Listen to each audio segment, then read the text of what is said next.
got another story time rhyme for you, and this one's all about the awkward mess that I felt like throughout the majority of my adolescence.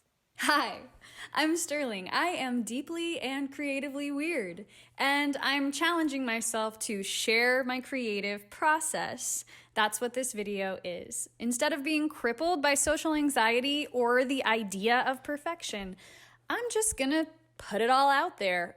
So if you're ready to embrace your strange and you want to do the same, join the Creative Confidence Challenge and let's get creative.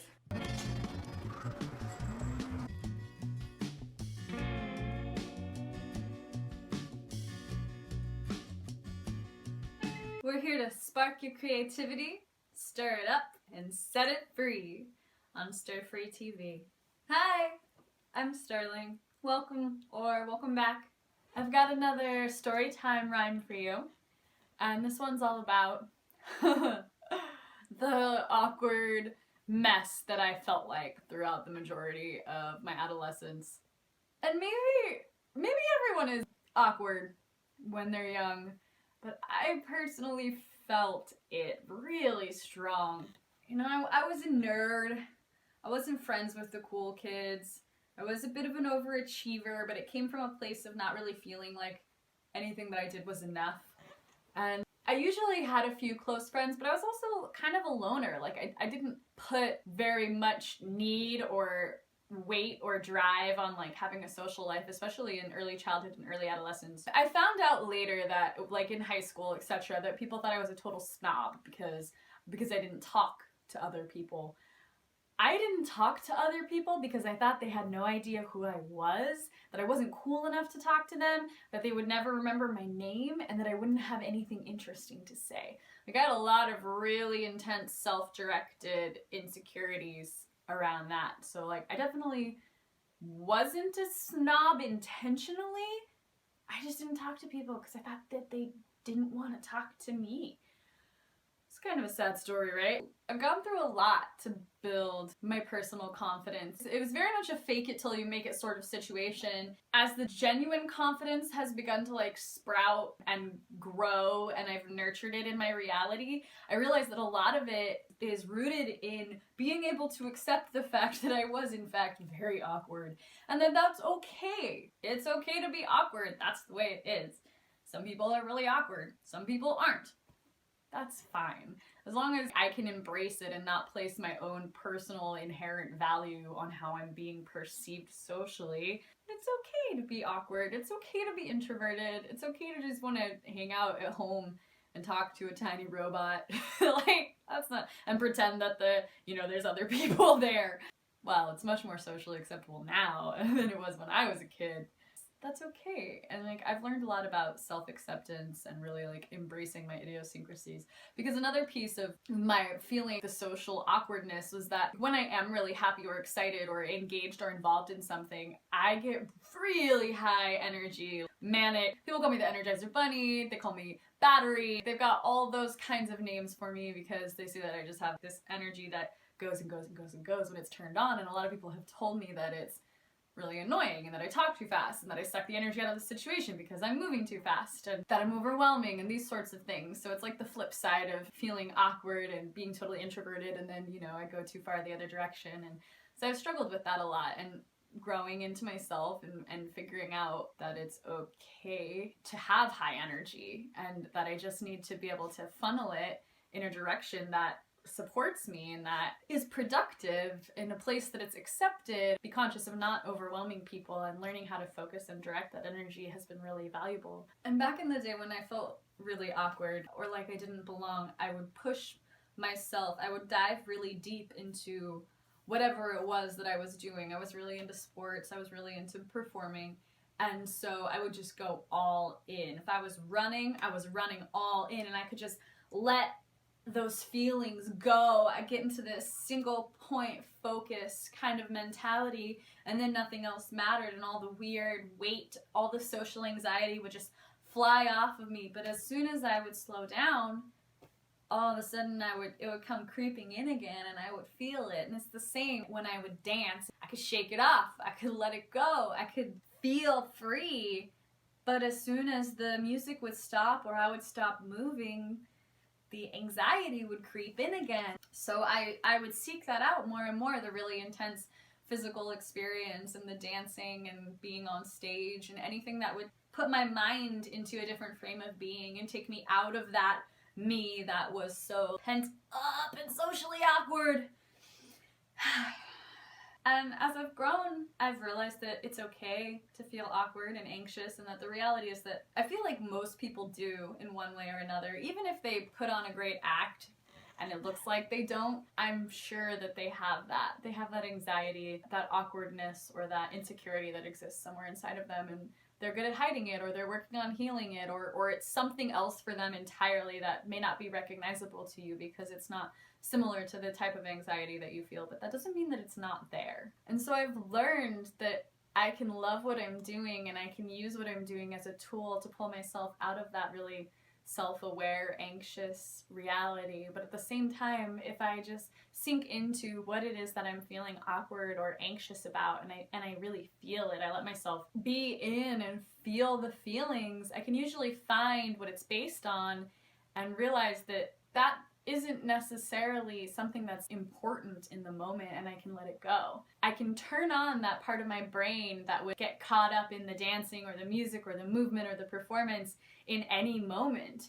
And I'm learning how to turn that on and to realize every moment is a single point focus moment. And if I pull myself out of my head and out of that need to perceive myself from the outside the way that someone else might be perceiving me, and I can just be me in the moment as it is, I feel so much more relaxed. And if I can accept myself, then that's what matters. And it doesn't matter if the people around me aren't accepting me, because I'm accepting myself and I feel safe in that. So this is a song that I wrote about that growth and struggle in my reality and the feelings of being awkward and insecure and wanting to be enough but not knowing what that enough is, and being manic and overwhelming people and learning how to direct that energy. This is a song about that. As a young one, I would run the race, staring at the ground. The pound of my feet, it matched my heartbeat, and it was the only sound I could hear. My mind would clear when searing past my face. The fast pace, man, I had it down. Step by step, and I'd forget what I'd let in, lose or win, to then surround. And as soon as I would slow down, you know how the zone had boxed me in again. And I'd lift my chin as if this wasn't the way that it had always been. Like if I moved fast enough, I could prove I was tough. I could thicken my skin. And if you caught my bluff like I knew I'd lost your love, the sickness would begin. Well, I had to mention this past tense tension, the top invention, this last extension, just to rewind to that place in my mind. Time is the line I used to define. Back in the day, I used to dance this way, staring at my feet, bopping along to some lame pop song and dropping my hips with the beat. Nothing could stop the way I rock, swinging head drop, man, it was kinda sweet.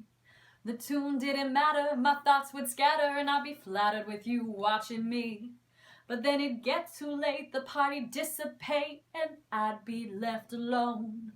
Still singing with my ears ringing, tired and far too wired to go home. So I'd hit the street, talking rhyme with the beat, pondering the timing like the pounding of my feet. Endless possibilities whizzing past me to distract me from the fact, see, I was free. I had to mention this past tense tension, the top invention, this last extension, just to rewind to that place in my mind. Time is the line I used to define. Naivety is like living free without an understanding of what it means. These days I keep my head up and I stay in touch. My life is informed by what I've seen, eyes open, and I keep hoping that the tunes will never stop. 'Cause I got more flow than I know, and all I need to let go is for that sweet beat to drop. I get it now, how the power in my life exists where I choose to place it. And I'll allow the truth to seep through, if only for the chance to face it. So when I dance, I like to get low. I swing my elbows, I make this moment my very own. I still sing to myself when I'm alone. And now everywhere I go can feel like home. I had to mention this past tense tension, the top invention, this last extension, just to rewind to that place in my mind. Time is the line I use to define.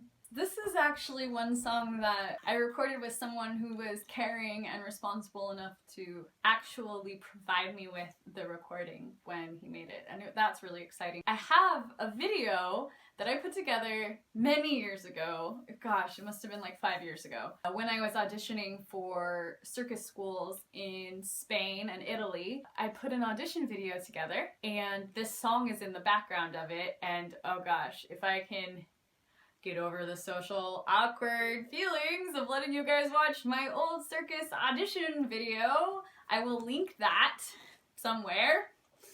And also, there's a clip at the end of that video where I'm actually performing the song live a cappella at this gala show in Bali at the Injuko Play Festival, which is really fantastic and fun. And again, it's another instance where, oh my gosh, video footage actually exists of the first time around that I was trying to make this song a thing. I'll also link the producer who worked with me on the original version of this song. I'll link his music down in the description box below. If you've dealt with anxiety or pressure, or you know someone that has, and you know how important it is to talk about it and to learn and grow from that, leave a comment, hit the like button, subscribe, turn on the notifications, watch more videos, do whatever you can to support the channel, and please share this. If you're interested in seeing what this song becomes as my musical partner and I put a beat behind it, record it, master it, release it, and perform it, and what it turns into, then follow the journey by subscribing to the channel, and we'd love to see you back here.